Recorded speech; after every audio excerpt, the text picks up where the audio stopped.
हम जानते हैं कि इस पृथ्वी लोक पर 84 लाख योनियों में से एक मनुष्य योनि है और इसी में जन्म लेकर हम इस संसार में आते हैं। धर्मशास्त्रों के अनुसार मनुष्य को अन्य योनियों की तुलना में सबसे अधिक कष्ट भोगने पड़ते हैं। भागवत पुराण में इसका विस्तार से वर्णन किया गया है कि मनुष्य को जन्म से मृत्यु तक क्या क्या कष्ट और सजाएं मिलती हैं। जब कोई प्राणी मनुष्य के रूप में जन्म लेता है तो उसे पहले ईश्वर द्वारा तय किए गए वीर्य से गर्भ में प्रवेश मिलता है।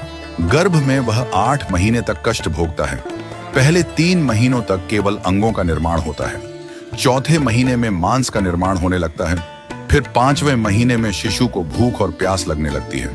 इस समय वह शरीर के भीतर अधिक असहज महसूस करता है क्योंकि उसका शरीर पूरी तरह विकसित नहीं होता और वह मां के आहार से ही पोषित रहता है। भागवत पुराण के अनुसार गर्भ में रहते हुए शिशु के साथ अनेक कष्ट होते हैं। शिशु के शरीर पर कीड़े रहते हैं और वह मांस, रक्त और अन्य असहज पदार्थों से पीड़ित रहता है। शिशु का अंग प्रत्यंग सुकुमार होता है और वह अपनी अवस्था में बिल्कुल असमर्थ रहता है, जैसे एक पिंजरे में बंद पक्षी।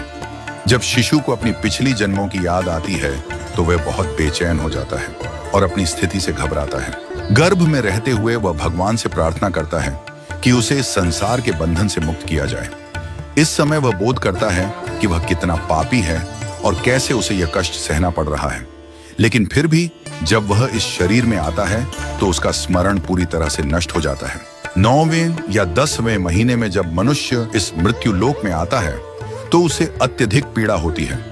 वह जोर जोर से रोता है और इस कष्ट भरे संसार में आने के बाद उसे खटमल, चींटियां और अन्य कीड़े उसे कष्ट देते हैं। शिशु को हर क्षण में किसी न किसी कष्ट का सामना करना पड़ता है। मानव जीवन में भी अनेक कष्ट होते हैं। जैसे किसी ने अपने जीवन में पाप किए हैं, जैसे दूसरों का शोषण, हत्या या बुरा व्यवहार, तो उसे अगले जन्म में भी उसी कर्म का फल भोगना पड़ता है।